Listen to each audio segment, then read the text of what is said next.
बिस्मिल्लाहिर्रहमानिर्रहीम। Dear students, अस्सलाम वालेकुम। Research method and data analysis में आज हम टॉपिक पढ़ेंगे रिसर्च डिज़ाइन, और ये इस टॉपिक पे आज हमारा तीसरा लेक्चर है। और आज के इस लेक्चर में हम देखेंगे केस स्टडी डिज़ाइन और मिक्स्ड मेथड डिज़ाइन। ठीक है जी। हमने ये डिस्कस किया था कि जो रिसर्च डिज़ाइन, इसकी जो बिग पिक्चर है, टॉप पे हमारे पैराडिम आ जाता है, मेथडोलॉजी, डिज़ाइन और मेथड।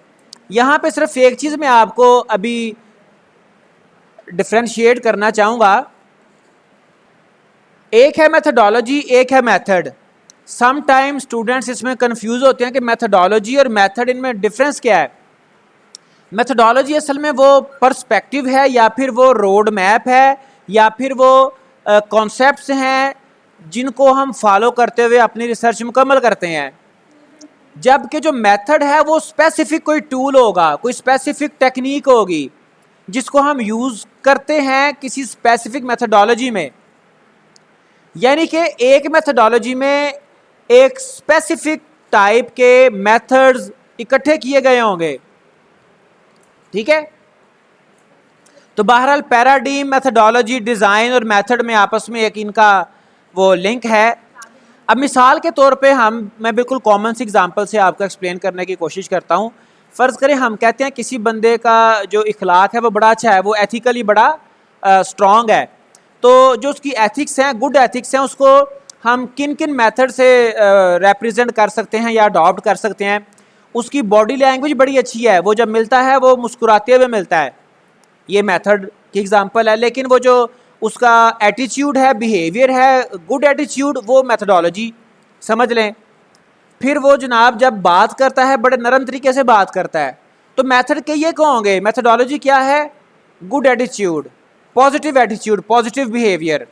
इसी तरह से मेथडोलॉजी एक सेट ऑफ एक कॉन्सेप्ट्स है, ठीक है जी, एक स्पेसिफिक रोड मैप है, और जो मेथड्स हैं वो स्पेसिफिक वो आपके वो टेक्निक्स हैं, टूल्स हैं।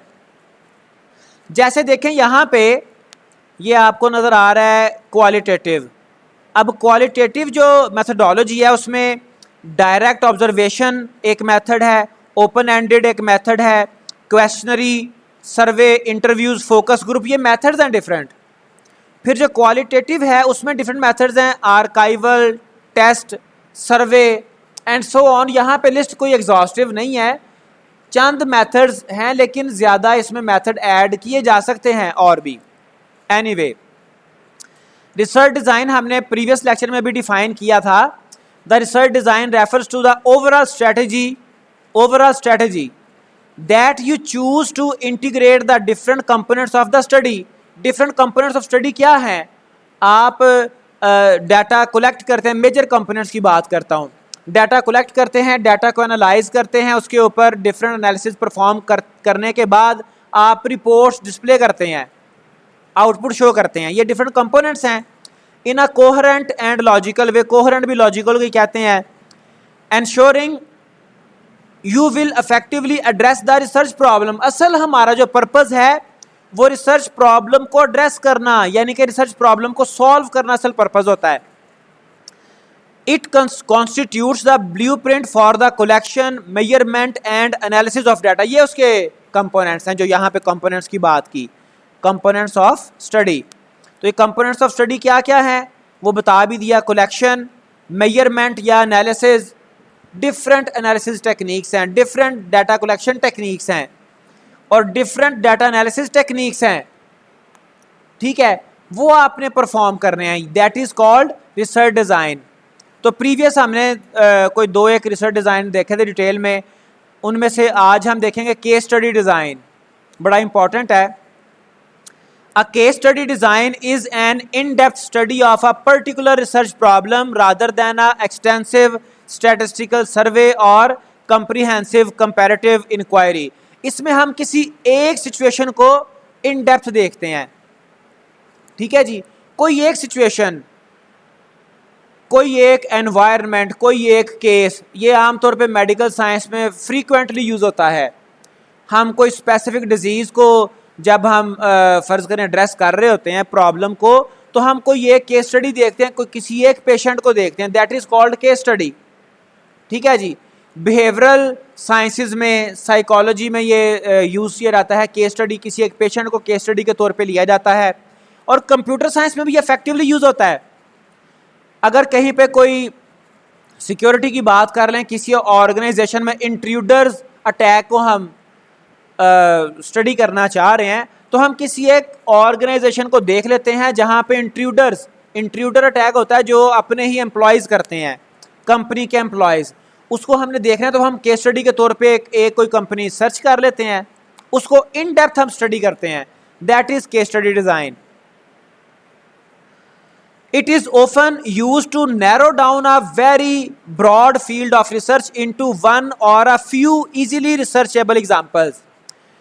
कम से कम एक होती है और ज़्यादा से ज़्यादा few हो सकती हैं। अब ये काउंटिंग के लिए 4-5 वर्ड्स यूज़ होते हैं।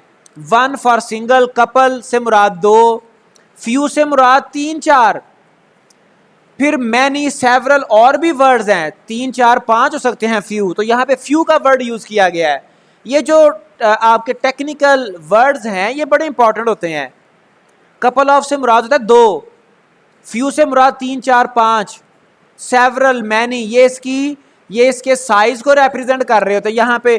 तो केस स्टडी डिज़ाइन में हम कम से कम एक या ज़्यादा से ज़्यादा 3-4 केसेस डिस्कस करते हैं, 5 हो जाएंगे मैक्सिमम, कुछ इस तरह से इसका सीन होता है। मैनी नहीं होते कि हम जनाब वो दर्जनों डजन्स ऑफ केसेस डिस्कस कर रहे हैं, नहीं, कोई 1-2-3 होते हैं normally. The case study research design is also useful for testing whether a specific theory and model actually applies to occurrences in the real world, कि वो अप्लाई भी हो रहे हैं कि नहीं।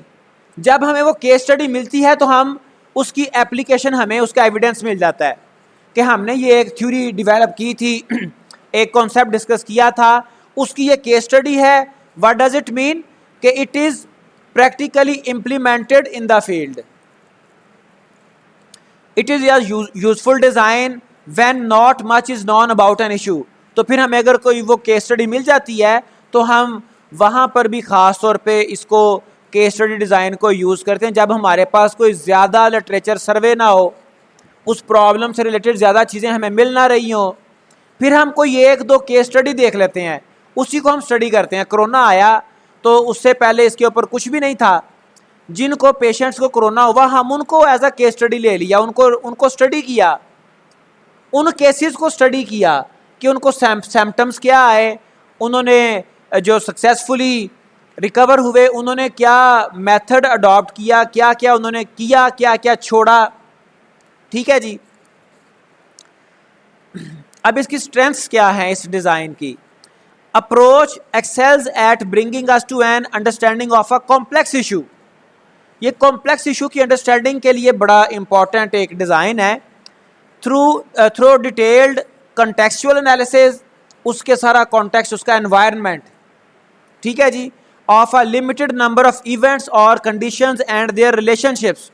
लिमिटेड नंबर ऑफ इवेंट्स कौन से हैं? ये केस स्टडी इवेंट्स हैं, और उनके एनवायरनमेंट, उसकी सराउंडिंग और उसके relationships.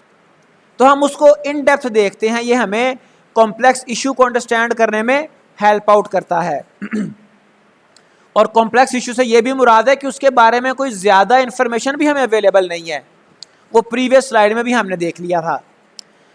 Design can extend experience और add strength to what is already known. अगर हमें थोड़ा बहुत कुछ पहले से इल्म भी हो तो ये डिज़ाइन वहाँ पर भी यूज़ हो सकता है, लेकिन फिर हमें ये हमारे एक्सपीरियंस में इजाफा करता है।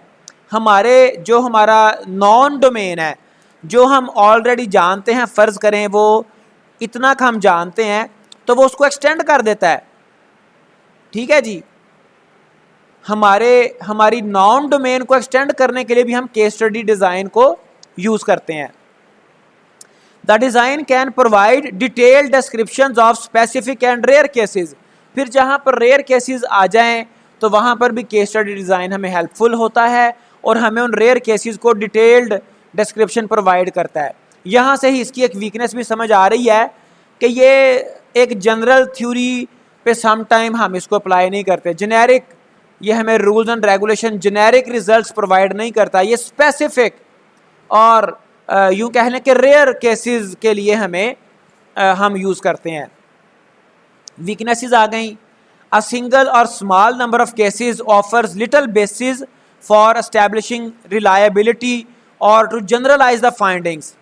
तो ये हमें एक थोड़े से स्कोप में तो हमें इंफॉर्मेशन देता है, लेकिन वो हम जनरलाइज नहीं कर सकते। ठीक है जी, मतलब हम कोई रिसर्च कर रहे हैं तो एक होता है common behaviour of you can say peoples और इंस्टीट्यूशंस और यू कैन से नेशंस। फिर एक होता है जनरल बिहेवियर, ये हमें कॉमन जनरल बिहेवियर के बारे में नहीं बताता, बल्कि specific extra ordinary unique behaviours के बारे में हमें ये इन्फॉर्म करता है। तो हम इसकी बेस पे जनरलाइज कोई कंक्लूड नहीं कर सकते। जी बेटा, जनरल फाइंडिंग्स नहीं हो सकती। ठीक है, कहाँ पर यूज़ करना है? पहला केस तो यह है कि आपके पास ज़्यादा लिटरेचर में कुछ इन्फॉर्मेशन नहीं मिल रही, एक केस तो ये हो सकता है। दूसरा केस ये हो सकता है कि लिटरेचर तो अवेलेबल है, लेकिन जिस प्रॉब्लम को, जिस इशू को आप एड्रेस कर रहे हैं वो उस डोमेन में से कोई यूनिक केस है, कोई एक दो केसेस हैं, तो फिर वहाँ पे आपको वो स्पेसिफिक एक यूनिक केस स्टडी ढूंढना पड़ेगी। मिसाल के तौर पे अगर हम बिहेवियरल स्टडीज़ की बात करें, साइकोलॉजिकल फील्ड की बात करें मेडिकल साइंस में, तो जनरल बिहेवियर तो ये है कि जब आप किसी को अप्रिशिएट करते हैं तो उसकी जो परफॉर्मेंस है वो बढ़ जाती है। जनरल बिहेवियर यही है ना, जनरल जो हमें सोसाइटी में नज़र आता है।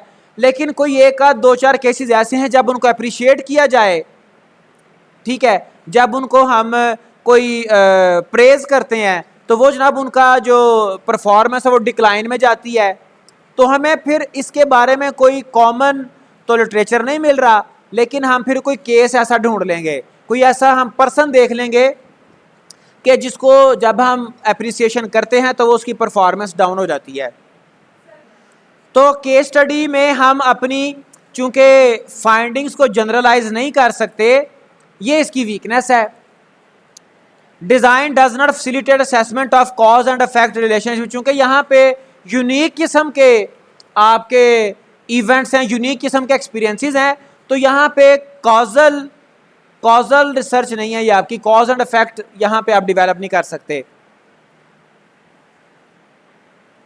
If the criteria for selecting a case is because it represents a very unusual और यूनिक फिनोमिनन और प्रॉब्लम फॉर स्टडी, जैसा कि आपको मैंने ये थोड़ा सा डिस्कस किया भी है कि कोई ऐसा पर्सन है जिसको इलेक्ट्रिक शॉक फील नहीं होता, उसको आपने स्टडी करना है। तो अगर कोई ऐसा केस है स्पेसिफिकली कंप्यूटर फील्ड में, अगर आप किसी भी फ़र्ज़ करें आप फॉर एग्ज़ाम्पल कोई नेटवर्क में कोई ख़ास बिहेवियर सिक्योरिटी इश्यूज़ आप डिस्कस करना चाह रहे हैं लोकल एरिया नेटवर्क पे, ठीक है, उसके इंट्रूडर्स ने जो मतलब कि इंट्रूडर अटैक्स हैं उनको स्टडी करना चाह रहे हैं, तो आप कोई एक लोकल एरिया नेटवर्क को टारगेट कर सकते हैं एज अ केस स्टडी, आप उसको स्टडी कर सकते हैं in depth.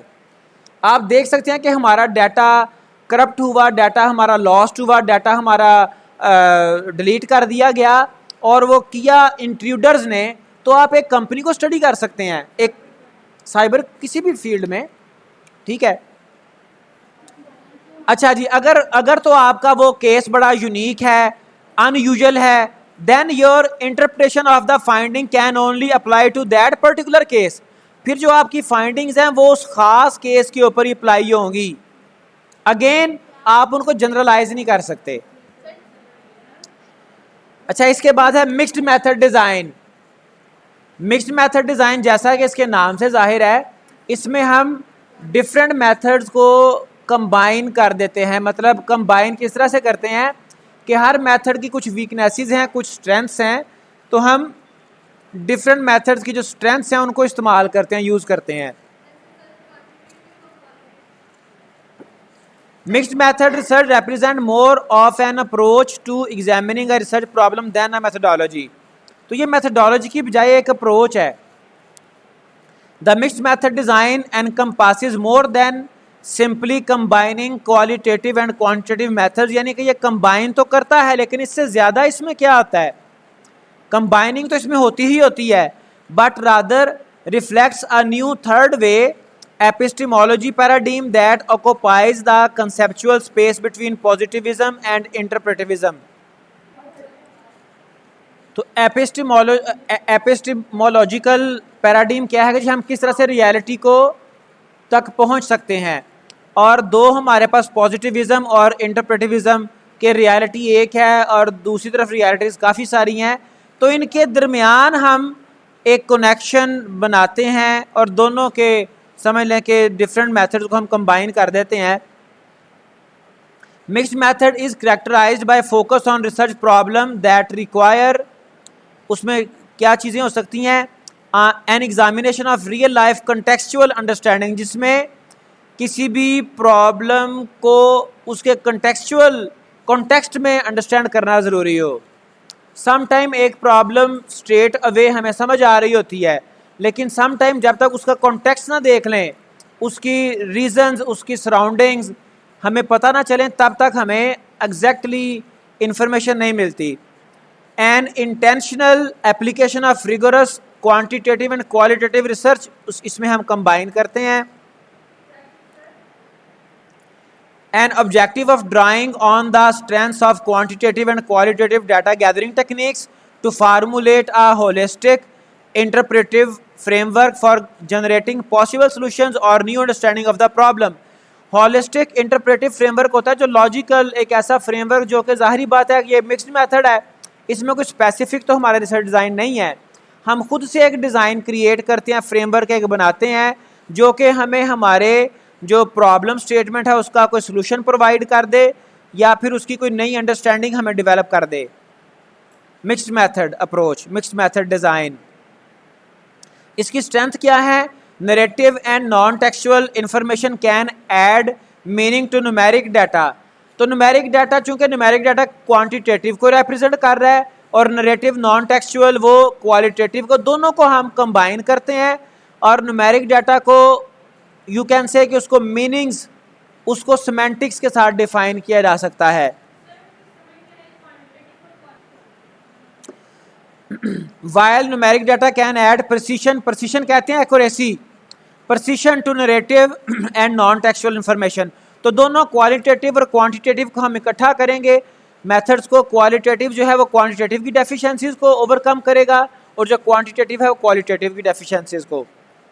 A broader more complex research problem can be investigated because the researcher is not constrained by using only one method. आपके पास मल्टीपल मेथड्स हैं तो आप बड़ा प्रॉब्लम, कॉम्प्लेक्स प्रॉब्लम को भी एड्रेस कर सकते हैं, उसको भी सॉल्व कर सकते हैं। जहां पर जिस मेथड को यूज करने के बेनिफिट ज्यादा होंगे आप वहां पे उसको यूज कर लेंगे। The strength of one method can be use to overcome the inherent weaknesses of another method. ये इसका मेन समझ लें कि मेन स्ट्रेंथ है इस मिक्स्ड मेथड डिजाइन की।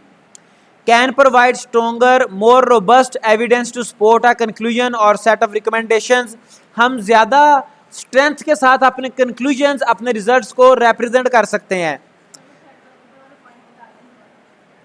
देखें, एक जो हमारा मेथड है उसकी कोई वीकनेस हो सकती है और दूसरे मेथड की जो स्ट्रेंथ है वो उस वीकनेस को ओवरकम करेगी मिक्स्ड मेथड डिज़ाइन में।